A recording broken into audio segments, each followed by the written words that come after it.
Hello दोस्तों, मैं इंद्रेश अपने YouTube channel Indresh GS classes में आप सभी का स्वागत करता हूं।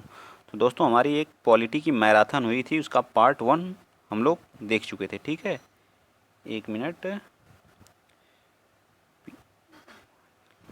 पॉलिटी की मैराथन फर्स्ट हो चुकी है। हमारा पार्ट कौन सा है? पार्ट 2 है। ठीक है, इसका पार्ट 2, इसमें हम लोग 60 क्वेश्चन करेंगे। ठीक, और एक पार्ट 3 हम लोगों का बचेगा जो है, उसको भी बहुत जल्द ही जो है हम लाएंगे। ठीक, चलिए आइए चलते हैं। आज का पहला क्वेश्चन देखते हैं।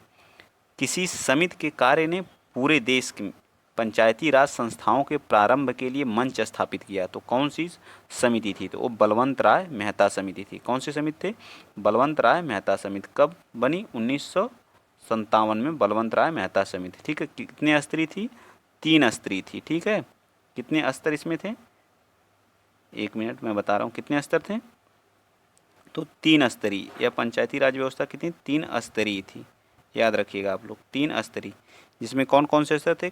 ग्राम ग्राम पंचायत, ठीक है, एक पंचायत समिति थी, एक पंचायत समिति। ठीक है, पंचायत समिति थी, एक पंचायत समिति थी। ठीक, और एक कौन सी थी? जिला पंचायत थी। एक क्या थी? जिला पंचायत। चलिए, त्रिस्तरीय। ठीक है, त्रिस्तरीय इसको बोलते हैं। चलिए अगला क्वेश्चन चलते हैं। Question number next, question number अगला है 42। जिला मंडी में पूछा हुआ क्वेश्चन है। सभी क्वेश्चन पूछे गए हैं। इसमें हमारा स्थानीय स्वशासन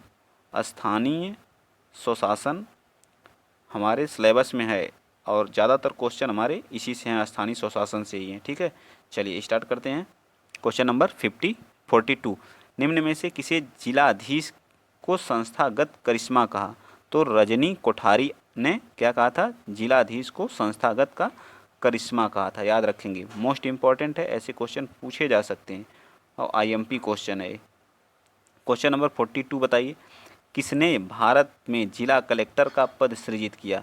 तो ना ही लॉर्ड कॉर्नवालिस ने किया, ना ही मेडकॉफ ने, और ना ही तो कौन किया? वारेन हेस्टिंग ने किया था। ठीक है, वारेन हेस्टिंग ने क्या किया था? जिला कलेक्टर पद का क्या किया था? सृजन किया था। ठीक, चलिए आइए चलते हैं नेक्स्ट क्वेश्चन।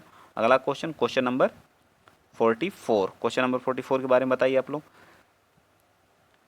मूल संविधान में जिला शब्द का उल्लेख किस अनुच्छेद में है? तो अनुच्छेद 233 में भी नहीं है, ना ही 245 में, ना ही 243 में, इनमें से कोई नहीं। D part is the right answer. चलिए आइए चलते हैं नेक्स्ट क्वेश्चन। क्वेश्चन नंबर 45, पंचायती राज व्यवस्था के तहत ग्राम सभा के सदस्य कौन हैं? बताइए। गांव के सभी सदस्य? जी नहीं। गांव के सभी सदस्य जिनकी उम्र 16 है? तो बिल्कुल गलत है। पंचायत क्षेत्र में मतदान के रूप में पंजीकृत सभी वयस्क सदस्य हमारे किसके अंतर्गत आते हैं? ग्राम सभा के सदस्य के अंतर्गत आते हैं। चलिए आइए चलते हैं। केन सुपरवाइजर 2019 में एक क्वेश्चन पूछा हुआ है। क्वेश्चन नंबर 46 बताइए। भारत के उच्चतम सुप्रीम कोर्ट की प्रथम महिला न्यायाधीश कौन थी? तो प्रथम महिला न्यायाधीश कौन थी? फातिमा बीवी थी। कौन थी? फातिमा बीवी थी। लीला सेठ ये क्या थी? हाई कोर्ट की क्या थी? पहली हाई कोर्ट की क्या थी? पहली महिला जज थी। पहली, मैं लिख दे रहा हूँ यहाँ, पहली महिला चीफ जस्टिस थी। क्या थी? पहली महिला चीफ जस्टिस। ठीक है, लीला सेठ क्या थी? पहली महिला चीफ जस्टिस थी। जो लीला सेठ किस हाई कोर्ट की थी? तो ये जो हमारी किस हाई कोर्ट की थी बताइए? तो ये हमारी थी हाई कोर्ट की थी, दिल्ली हाई कोर्ट की थी। अन्ना चांडी जो थी वो हमारी क्या थी बताइए? अन्ना चांडी ये थी हाई कोर्ट की पहली महिला जज थी। पहली महिला जज। ये जो चीफ जज थी लीला सेठ, और ये क्या थी? महिला जज थी। ठीक, याद रहेगा ना। सुप्रीम कोर्ट की बात आई है तो सुप्रीम कोर्ट में टोटल जजों की संख्या इस समय कितना है? 33 + 1, 30। एक हमारे चीफ जस्टिस हैं और 33 अन्य न्यायाधीश हैं। ठीक, इसमें वर्तमान में कितनी महिलाएं हैं? तो 4 महिलाएं हैं। याद रहेगा ना, कितनी महिलाएं हैं? 4 महिलाएं हैं। और 49वें अभी हाल ही में हमारे बने हैं chief justice U Lalit ji, Umesh उदय ललित जी बने हैं। ठीक है, इनसे पहले 48वें कौन थे? NV रमन्ना जी थे। ठीक, 27 अगस्त को इनका क्या कार्यभार समाप्त हो गया है। 47 के बारे में बताइए। निम्न में से किसने भारत के 43वें मुख्य न्यायाधीश के रूप में शपथ ग्रहण किए थे। तो बहुत पुराना है, ग्राम विकास अधिकारी 2016 में, उसमें उस समय पूछा गया था। तो हमारे थे जस्टिस टी.एस. ठाकुर। वर्तमान में कौन है, अभी 49वें बने हैं, कौन है बताइए, यू ललित जी। ठीक है, यू ललित जी। उमेश उदय ललित जी हैं। ठीक है, 49वें। 48वें कौन थे, एन.वी. रमन्ना जी। कौन थे, एन.वी. रमन्ना जी। ठीक है, चलिए आइए चलते हैं नेक्स्ट क्वेश्चन। अगला क्वेश्चन, क्वेश्चन नंबर 48 क्या कह रहा है, नवसृजित, कौन सा, नवसृजित उच्च न्यायालय कौन कौन से हैं बताइए, नवसृजित उच्च न्यायालय कौन कौन से हैं। तो मेघालय है, मणिपुर है और त्रिपुरा है। तो कितने हाई कोर्ट की संख्या कितनी है बताइए, हाई कोर्ट की संख्या कितनी है। तो हाई कोर्ट की संख्या है वर्तमान में 25। नवीनतम कौन सा है, अमरावती। कौन सा है, अमरावती। अमरावती हाई कोर्ट है, जो कहाँ पे है, आंध्र प्रदेश में। एपी का मतलब आंध्र प्रदेश। ठीक, चलिए आइए चलते हैं नेक्स्ट अगला क्वेश्चन, क्वेश्चन नंबर 49। देखिए क्या कह रहा है, विश्व की विशालतम न्यायिक प्राधिकरण कौन सा, सबसे ज़्यादा मतलब कहाँ पे है जो, तो इलाहाबाद हाई कोर्ट है। कौन सा है, इलाहाबाद हाई कोर्ट है। ठीक, आइए चलते हैं next question, question number 50। Question number 50 क्या कर रहा है, पटवारी जो लेखपाल के कार्य को देखभाल निम्नलिखित में से कौन करता है बताइए। लेखपाल के जो पटवारी लेखपालों के कार्य की देखभाल निम्नलिखित में से कौन करता है, तो तहसीलदार करता है। ठीक है, कौन करता है, तहसीलदार करता है। नेक्स्ट क्वेश्चन, अगला क्वेश्चन, क्वेश्चन नंबर 51। ये सब हमारे क्या है, स्थानीय स्वशासन के क्वेश्चन आ गए। ठीक, जो पूछे जाते हैं और हमारा इस सिलेबस में है। भू अभिलेख रिकॉर्ड का रख रखाव निम्न में से किसकी जिम्मेदारी होती है, तो किसकी होती है, तो पटवारी की होती है। ठीक है, किसकी होती है, पटवारी। पहले इन्हें पटवारी कहा जाता था, 1954 में इनको लेखपाल कहा जाने लगा। ठीक है, लेखपाल, याद रखिएगा। चलिए आइए चलते हैं नेक्स्ट क्वेश्चन, क्वेश्चन नंबर 52। कोई व्यक्ति जिला जज के न्यायालय के द्वारा दिए गए फैसले से असंतुष्ट है, तो अपील प्रणाली के अनुसार वह निम्न न्यायालय में से किसमें अपील कर सकता है। जिला न्यायालय से असंतुष्ट है तो वह कहाँ जाएगा, हाई कोर्ट जाएगा। ठीक है, कहाँ जाएगा, हाई कोर्ट जाएगा। किस आर्टिकल के तहत, तो 214, आर्टिकल 214 में क्या हमारा हाई कोर्ट है। कितने हाई कोर्ट टोटल हैं, तो 25 हाई कोर्ट हैं। ठीक, चलिए आइए चलते हैं नेक्स्ट क्वेश्चन, क्वेश्चन नंबर 53। जिला प्रशासन का मुखिया कौन है, जिला प्रशासन का मुखिया कौन होता है, तो डीएम होता है। ठीक है, कौन होता है, डीएम। जिला प्रशासन का मुखिया कौन होता है, तो डीएम होता है। ठीक, जिला का जो जिला अधिकारी होता है, क्वेश्चन नंबर 54, वो क्या होता है, भारतीय प्रशासनिक अधिकारी होता है। क्या होता है, भारतीय आईएएस के द्वारा जो है बनाया जाता है। ठीक है, भारतीय प्रशासनिक अधिकारी होता है। अगला क्वेश्चन, क्वेश्चन नंबर 52। अगला क्वेश्चन 52 हमारा कौन सा है, भारतीय संविधान के अनुसार निम्न में से किसे अवशिष्ट शक्तियां प्रदान हैं। तो यह हमारी किसके पास है, तो केंद्र सरकार के पास हमारी अवशिष्ट शक्तियां हैं। हमारी जो अनुसूची 7 है उसमें हमें क्या बताया गया है, शक्तियों के बारे में बताया गया। अनुसूची किसमें, 7 में। संघ सूची, राज सूची और कौन सी एक, समवर्ती सूची। ठीक है, संघ सूची में किसका अधिकार होता है, तो केंद्र का होता है। राज्य में राज्य का होता है। समवर्ती में केंद्र और राज्य दोनों मिल के बनाते हैं, लेकिन अवशिष्ट शक्तियां जो बची हुई हैं वह केंद्र के पास हैं। ठीक, चलिए आइए चलते हैं next question, question number 56। Bharat में अमेरिका की राजनीतिक व्यवस्थाओं के बीच निम्नलिखित में से कौन सी विशेषता समान है। तो अवशिष्ट शक्तियां केंद्र के पास हैं, भारत में हैं, बिल्कुल सही है। अवशिष्ट शक्तियां राज्यों के पास हैं, गलत है। राष्ट्रपति के पास ये जो है अमेरिका में भी ये है और भारत में भी है। ठीक है, तो यही हमारा क्या है, अमेरिका से मैच करता है। ठीक, चलिए आइए चलते हैं नेक्स्ट क्वेश्चन, अगला क्वेश्चन, क्वेश्चन नंबर 57। 57 क्या है, भारतीय संविधान के अनुच्छेद 243 बी के अधीन गठित ग्रामीण क्षेत्रों के लिए स्व सरकार की संस्था कौन सी है बताइए। ग्राम है, ग्राम सभा है, पंचायत है, या ग्रामीण सभा है, या ग्राम सेवा है, तो कौन सी है बताइए। 57 का कौन सा ऑप्शन सही है, तो हमारा क्या है, पंचायत है। ठीक है, पंचायत हमें किस में दिया है, डीपीएसपी के आर्टिकल किस में बताइए, 40 में दिया है। ठीक, 40 में, आर्टिकल 40 में। पंचायती दिवस कब मनाया जाता है, तो 24 अप्रैल को हम पंचायती दिवस के रूप में मनाते हैं। कब, 24 अप्रैल को। आइए चलते हैं नेक्स्ट क्वेश्चन, क्वेश्चन नंबर 58। ग्राम पंचायत तंत्र के 3 स्तर होते हैं। एक ब्लॉक स्तर पे उसे क्या कहा जाता है, तो गांव स्तर पे जो होता है उसे क्या पंचायत कहा जाता है। ठीक है, ग्राम पंचायत कहा जाता है। ग्राम स्तर पे जो होता है उसको ग्राम पंचायत, ठीक, ग्राम पंचायत। और जो जिला स्तर ब्लॉक स्तर पे होता है उसे पंचायत समिति कहते हैं। क्या कहते हैं, पंचायत समिति कहते हैं। ठीक है, जिला स्तर पे जो होता है उसको कहते हैं जिला परिषद या जिला समिति, जिला परिषद या जिला समिति। तो B part is the right answer. चलिए यही चलते हैं नेक्स्ट क्वेश्चन। अगला क्वेश्चन, क्वेश्चन नंबर 59। थोड़ा सा ब्लर है, आप लोग एडजस्ट कर लीजिएगा। भारतीय संविधान में पंचायती राज प्रणाली को वर्ष में संशोधन किया गया, तो कौन सा, 73वां संविधान संशोधन 1992 में। कौन सी अनुसूची जोड़ी गई, 11वीं अनुसूची को क्या किया गया, जोड़ा गया।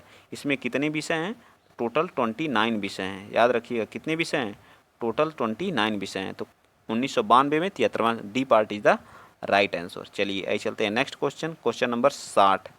करा 27 अगस्त 2009 को भारत सरकार के केंद्रीय मंत्रिमंडल ने पंचायती राज संस्था PRI में महिलाओं के लिए आरक्षण की मंजूरी दी। कितने महिलाओं के लिए आरक्षण है, तो 50% है। केंद्रीय मंत्रिमंडल में कितने हैं, तो 50% आरक्षण है महिलाओं के लिए। लेकिन यूपी में जो पंचायती राज चुनाव होता है उसमें आरक्षण कितने हैं, 33% है। राज्य मंडी उत्तर प्रदेश में पूछा गया है, यूपी SSC 2019 में। इसमें कौन सा भारत में पंचायती राज, क्वेश्चन नंबर कौन सा, 61 बताइए, इनमें से कौन सा भारत में पंचायती राज की त्रिस्तरीय प्रणाली में के अंतर्गत नहीं आता। तो ग्राम पंचायत आता है, बिल्कुल सही है।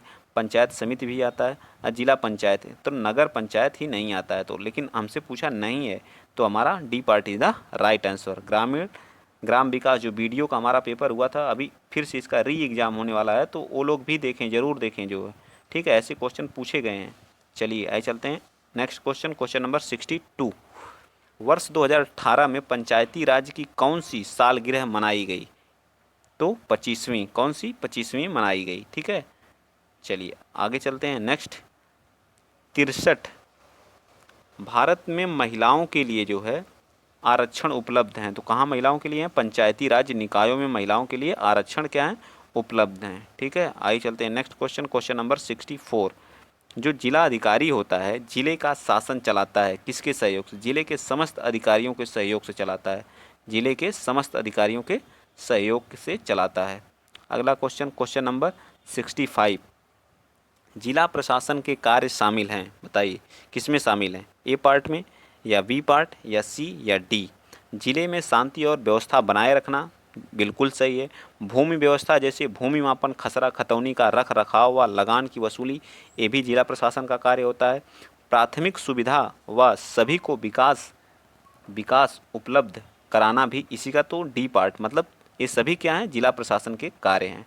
चलिए नेक्स्ट क्वेश्चन। जिले में प्राथमिक शिक्षा की व्यवस्था करते हैं, तो जिले में प्राथमिक शिक्षा की व्यवस्था कौन करता है, जिला बेसिक शिक्षा अधिकारी, जिला बेसिक शिक्षा अधिकारी। ठीक है, चलिए अगला क्वेश्चन। जिले में परिवार कल्याण के कार्य करवाता है, जिले में परिवार कल्याण का कार्य कौन कराता है, तो मुख्य चिकित्सा अधिकारी। जिले का जो मुख्य चिकित्सा अधिकारी होता है वो इस काम को क्या करता है, भली भांति करवाता है। ठीक, 68 अच्छे क्वेश्चन है, आप एक बार देख लेंगे तो एक ऐसे क्वेश्चन पूछे जाते हैं। ठीक है, जिले में माध्यमिक विद्यालय जो होते हैं की व्यवस्था का देख रेख कौन करता है, तो बेसिक शिक्षा या मुख्य विकास, जिला विद्यालय निरीक्षक कौन करता है, जिला विद्यालय निरीक्षक करता है। ठीक है, क्या करता है, जिला विद्यालय निरीक्षक। A part is the right answer. 69 का बताइए, 69 में बताइए आप लोग कौन सा सही होगा। जिला न्यायालय का प्रमुख होता है, मतलब जिला न्यायालय का प्रमुख कौन होता है, तो जिला न्यायाधीश होता है। कौन होता है, जिला न्यायाधीश होता है। अगला क्वेश्चन, क्वेश्चन नंबर 70 बताइए आप लोग। थोड़ा सा ब्लर है, ठीक है, एडजस्ट कर लीजिएगा आप लोग, एक दो क्वेश्चन। Question number 70। भारत में जिला प्रशासन की व्यवस्था में कलेक्टर का पद किस वर्ष सृजित किया गया था, बताइए किस वर्ष सृजित किया गया था, कलेक्टर का पद किस वर्ष सृजित किया गया था। 1852 में, 1772 में, 1762 में, 1872 में। तो कब किया गया था बताइए 70 का, तो 1772 में किया गया था कलेक्टर पद का सृजन। ठीक, क्वेश्चन नंबर 71 बताइए।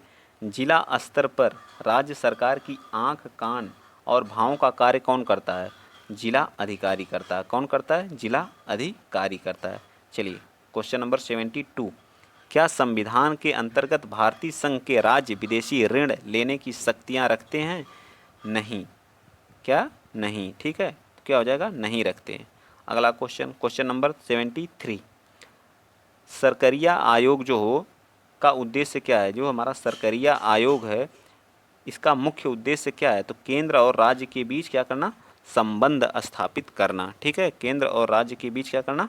संबंध को स्थापित करना। क्वेश्चन नंबर 74 बताइए, किस याचिका के अंतर्गत न्यायालय, अवर न्यायालय या किसी अन्य प्राधिकारी के समक्ष लंबित किसी मामले को उच्चतर प्राधिकारी या न्यायालय में हस्तांतरित करने का आदेश देता है?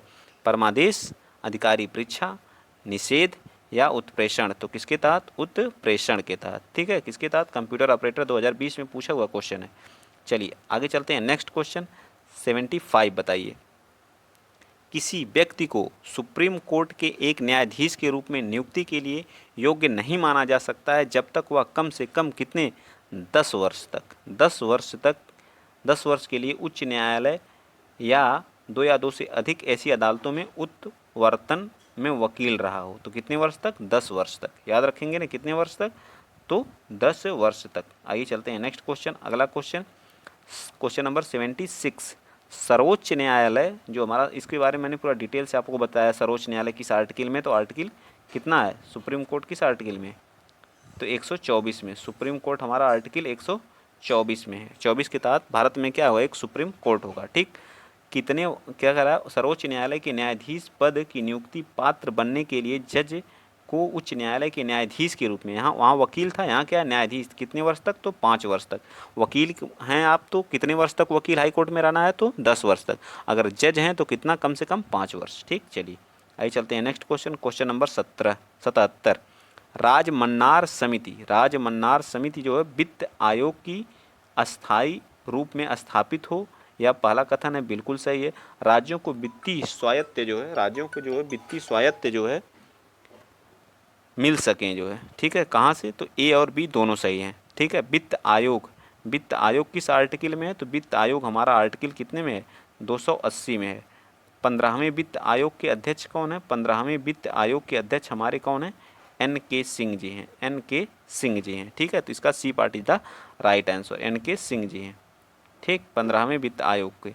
चलिए आइए चलते हैं next question, question number 78, Bharat में केंद्र राज्य संबंध निर्भर करते हैं, किस पर निर्भर करते हैं? संवैधानिक प्रावधानों पर, परंपराओं तथा व्यवहारों पर, न्यायिक व्याख्याओं पर, बातचीत के लिए यंत्र विन्यास पर। इन चारों पे हमारे क्या करते हैं? भारत के राज्य और केंद्र के बीच संबंध स्थापित होते हैं। ठीक है, निर्भर करते हैं। तो इन कौन सा ऑप्शन हो जाएगा? तो इसके हिसाब से D part is the right answer. चलिए अगला क्वेश्चन, क्वेश्चन नंबर 79 कह रहा है, संघ एवं राज्य के मध्य विधायिक शक्तियों के बंटवारे से संबंधित संशोधन विधेयक पारित होता है साधारण बहुमत से? जी नहीं। सदन के उपस्थित सदस्यों की 2/3 से? जी नहीं। कुल सदस्य की संख्या 1/3? नहीं।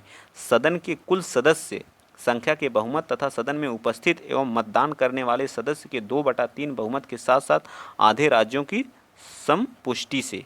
तो ये हमारा D part is the right answer हो जाएगा। ठीक, चलिए चलते हैं क्वेश्चन नंबर 80 बताइए। क्वेश्चन नंबर 80 क्या कह रहा है? निम्नलिखित में से कौन से कारक राज्यों पर केंद्र के बढ़ते हुए नियंत्रण के लिए उत्तरदायी हैं? राज्यों में शक्ति नेतृत्व का अभाव, दृढ़ दलीय अनुशासन, केंद्र पर राज्यों के वित्तीय निर्भरता या क्षेत्रीय दलों का उदय। ये हमारे चारों हैं। ठीक है, कारक राज्यों के केंद्र के बढ़ते नियंत्रण के लिए उत्तरदायी कौन है? तो हमारे चारों ऑप्शन है। ठीक, चलिए नेक्स्ट क्वेश्चन नंबर 81, निम्नलिखित में से कौन सा केंद्र द्वारा लाया गया और एकत्र किया जाता है किंतु राज्यों और केंद्र के बीच वितरित होता है? तो हमारा कृषि और आयकर को छोड़कर अन्य आयकर सभी क्या होते हैं? केंद्र और राज्य के बीच क्या होते हैं? वितरित होते हैं। सिर्फ कृषि कर को छोड़कर अन्य आयकर सब क्या होते हैं? केंद्र और राज्य के बीच वितरित होते हैं। चलिए क्वेश्चन नंबर 82 बताइए। 82 क्या कह रहा है? संविधान के द्वारा केंद्र और राज्य के बीच राजस्व का बंटवारा किया जाता है अधिकतर कनाडा के संविधान के आधार पर? जी नहीं। अमेरिका के? नहीं। स्विट्जरलैंड के? जी नहीं। तो भारत सरकार के 1935 अधिनियम के अनुसार। ठीक है, चलिए अगला अगला क्वेश्चन बताइए। 83 क्या कह रहा है? भारतीय संविधान का कौन सा भाग और अध्याय संघ और राज्य के बीच विधायी संबंध के बारे में बताता है? केंद्र और राज्य के बीच कौन से भाग में? भाग 11 के अध्याय 2 में है। ठीक है, तो बी पार्ट इज द 83 का बी नहीं, सॉरी ए ही है, ए मैंने सही लगाया था, A part is the right answer है। ठीक, चलिए भाग 11 और अध्याय 1 में। अगला 84 क्वेश्चन नंबर 84 बताइए, निम्नलिखित में से कौन सा भारत के में संघ एवं राज्य का संबंध स्थापित नहीं करता है? कौन सा? तो बताइए कौन सा आयोग है? सरकरिया सा आयोग केंद्र और राज्य के बीच है, बिल्कुल सही है। ठीक है, राजमन्नार आयोग भी है, पुंछी आयोग, सब केंद्र और राज्य के बीच है, लेकिन इंद्रजीत गुप्ता समिति जो है क्या है? केंद्र और राज्य के बीच संबंध स्थापित करने से नहीं है। अगला क्वेश्चन नंबर 85 सरकरिया आयोग गठित हुआ था समीक्षा करने के लिए, किसका? तो केंद्र और राज्य के बीच संबंधों को क्या करने की? समीक्षा करने के लिए। चलिए अगला क्वेश्चन नंबर 86, निम्नलिखित में से कौन सा एक सरकरिया आयोग की संतुष्टि में सम्मिलित नहीं है? सक्रिय राजनीति में राज्यपाल न नियुक्त किए जाएं, बिल्कुल सही उन्होंने कहा था। राज्य सरकार द्वारा दिए गए पैनल से राज्यपाल का चुनाव किया जाए, ये भी बात उन्होंने कही थी। अवकाश प्राप्त राज्यपालों को लाभ का पद ग्रहण करने से वंचित या वर्जित किया जाए, ये उन्होंने नहीं कहा था। ठीक है, ये वाला बात उन्होंने नहीं कहा था, तो ये हमारा क्या हो जाएगा? सही, हमसे नहीं वाला ही पूछा है। चलिए अगला, संघीय क्षेत्रों को प्रतिनिधित्व प्राप्त है, मतलब संघीय क्षेत्रों को प्रतिनिधित्व प्राप्त है किसका? लोकसभा, राज्यसभा या संसद के दोनों सदनों का? तो किसका? संसद के दोनों सदनों का है। ठीक है, संसद के दोनों, राज्यसभा और लोकसभा दोनों का। ठीक, किस आर्टिकल में है हमारा? लोकसभा, तो लोकसभा आर्टिकल 41 में है, 81 में है, और एक क्या है? राज्यसभा हमारी क्या है? हमारा आर्टिकल 80 में है। ठीक, चलिए चलते हैं नेक्स्ट क्वेश्चन। अगला हमारा जो संघीय व्यवस्था में किस संसद को संविधान का संतुलन चरक कहा गया माना जाता है? बहुत इंपॉर्टेंट है, आईएमपी क्वेश्चन 100% पूछा जाएगा। तो कौन सा है? तो हमारी न्यायपालिका को, क्या है? न्यायपालिका को माना गया है। ठीक है, चलिए जो संविधान को संतुलित करता है। निम्नलिखित में से कौन सा अध्यात्मात्मक शासन प्रणाली का आधारभूत ढांचा है? संविधान की कठोरता, एकल कार्यपालिका हमारी क्या है? संविधान की क्या है? अध्यात्मात्मक शासन प्रणाली का आधारभूत है। अगला क्वेश्चन नेक्स्ट 90 बताइए, निम्नलिखित में से किस संघात्मक राज्य में इकाई को संवैधानिक संशोधन की या को प्रारंभ करने के लिए कोई शक्ति नहीं दी गई है? बताइए। तो हमारा भारत में, ऐसा भारत में है। ठीक, चलिए क्वेश्चन नंबर 90 बताइए 91, भारतीय संविधान को अर्ध संघात्मक किसने कहा था? भारतीय संविधान को अर्ध संघात्मक केसी वियर ने कहा था। कौन कहा था? केसी वियर ने कहा था। क्वेश्चन नंबर 92, भारतीय संविधान निर्माता द्वारा संघीय ढांचा अपनाने का एक कारण यह था, तत्कालीन कार्यरत प्रशासकीय ढांचा, या इससे बी में जो है इसे भारतीय स्वतंत्रता अधिनियम 1947 के अनुसार स्वीकार अनिवार्य था, इसे देश, जाति, धर्म एवं भाषा में भिन्नता के कारण स्वीकारा गया, या यह प्राचीन भारत शासन की परंपरा के अनुरूप था? बताइए कौन सा है 92 का? तो ये देश में जो है जाति, धर्म और भाषा की भिन्नता के कारण इसको क्या किया गया? स्वीकार किया गया। ठीक, चलिए आइए चलते हैं नेक्स्ट 93, भारत एक गणतंत्र है जिसमें अंतर्निहित है, बताइए किसमें? राज्य का अध्यक्ष निर्वाचित होता है, देश स्वतंत्र है, देश में एक जनतांत्रिक व्यवस्था की सरकार है, या अंतिम सत्ता संसद में निहित है? बताइए कौन सा है? तो ये हमारा जो है A part is the right answer. ठीक है, राज्य का अध्यक्ष क्या होता है? निर्वाचित होता है। ठीक, अगला क्वेश्चन नंबर 94 बता दीजिए यहीं पे, एक संघीय राज्य व्यवस्था में सम्मिलित होता है संघ और राज्य के बीच संबंध, संघ और राज्य के बीच संबंध। चलिए अगला क्वेश्चन नंबर, पूरा ये हमारा है जो है। ठीक है, इसको देख लेते हैं। संघ और राज्य के बीच संबंध भी होते हैं, और कौन सा होता है? तो राज्यों के मध्य संबंध, समन्वय के लिए तंत्र, विवादों को सुलझाने के लिए तंत्र, ये हमारे क्या होते हैं? चारों सम्मिलित होते हैं। चलिए आइए चलते हैं नेक्स्ट 95 का बताइए, संघात्मक व्यवस्था में केंद्र और राज्य के मध्य शक्तियों का विभाजन किसके द्वारा होता है? संविधान के द्वारा, केंद्र के द्वारा, या सर्वोच्च न्यायालय के द्वारा? उपरोक्त में से कोई नहीं। बताइए 95 का तो किसके द्वारा? तो संविधान के द्वारा होता है। ठीक है, क्वेश्चन नंबर 96 में क्या है? लोकसभा में गुजरात राज्य की कितनी सीटें आवंटित हैं? लोकसभा में गुजरात राज्य को कितनी सीटें आवंटित हैं बताइए। गुजरात तो कितनी हैं? तो 26 हैं। लोकसभा में कितनी हैं? 26 हैं। सबसे ज़्यादा किसकी हैं? तो यूपी की हैं। कितनी हैं? 80 हैं। ठीक। 97 भारतीय संसद में मंत्रिमंडल के विरुद्ध अविश्वास प्रस्ताव पेश करने के लिए न्यूनतम सांसदों के समर्थन की जरूरत होती है। न्यूनतम कितने सांसद चाहिए बताइए जल्दी। 97 का, तो 90 सांसदों की ज़रूरत होती है। ठीक है, चलिए आइए चलते हैं 98 का बताइए। को उत्तर प्रदेश का हिमालयी पहाड़ी क्षेत्र में उत्तराखंड को नामक एक नया राज्य अस्तित्व में आया। कब आया था? तो 9 नवंबर 2000 को उत्तराखंड के आया, यूपी से कट करके अलग बन गया और उत्तर प्रदेश में कितनी हो गई? 403 विधानसभा की सीटें रह गई। ठीक है। भाषा के आधार पर राज्यों का पुनर्गठन किस वर्ष प्रारंभ किया गया? तो 1955 में। सबसे पहले भाषाई आधार पर बनने वाला राज्य कौन सा है? तो आंध्र प्रदेश है। आइए चलते हैं क्वेश्चन नंबर 100। ठीक है। त्रिपुरा को कब भारत के पूर्ण राज्य का दर्जा प्राप्त हुआ? 1972, 1947, 1975 या 1956 में? बताइए 100 का कौन सा? 1972 में पूर्ण राज्य का दर्जा त्रिपुरा को प्राप्त हुआ। 101वां क्वेश्चन बताइए। भारत और अमेरिकी संघवाद में जिस एक बिंदु की समानता पाई जाती है वह क्या है? अवशिष्ट शक्तियों का केंद्र के पास, कुछ मामलों में समवर्ती क्षेत्र का प्रावधान, केंद्र और राज्यों के बीच विवादों में सर्वोच्च न्यायालय विवाद निपटाता है। बताइए कौन सा? 101वां का यही हमारा है। केंद्र और राज्य के बीच में अगर कोई विवाद होता है तो सर्वोच्च न्यायालय। यह प्रक्रिया जो कहाँ अमेरिका में भी है और भारत में भी है। चलिए क्वेश्चन नंबर 102 आज का लास्ट क्वेश्चन है। ठीक है। भारत में निम्न में से कौन सी रिपोर्ट या प्रस्ताव केंद्र और राज्य के विषय में है? राजमन्नार कमेटी, सरकरिया कमेटी या आनंदपुर साहिब रिजोल्यूशन या स्टेट रीऑर्गेनाइजेशन कमीशन रिपोर्ट? कौन सी है बताइए। 102 का कौन सा है? 102 का फर्स्ट भी है, सेकंड भी है और थर्ड भी। ये हमारा नहीं है, तो A part is the right answer. ठीक। हमारा जो इसका पार्ट 3 है, पॉलिटी का पार्ट 3 जो है बहुत जल्द आएगा। उसमें 75 क्वेश्चन होंगे। ठीक है। और अगर वीडियो आप लोगों को अच्छा लगा है तो प्लीज़ ज़्यादा से ज़्यादा वीडियो को क्या करिएगा? शेयर करिएगा, लाइक करिएगा, चैनल को क्या करिएगा? सब्सक्राइब करिएगा। आज के लिए इतना ही। जय हिंद, जय भारत।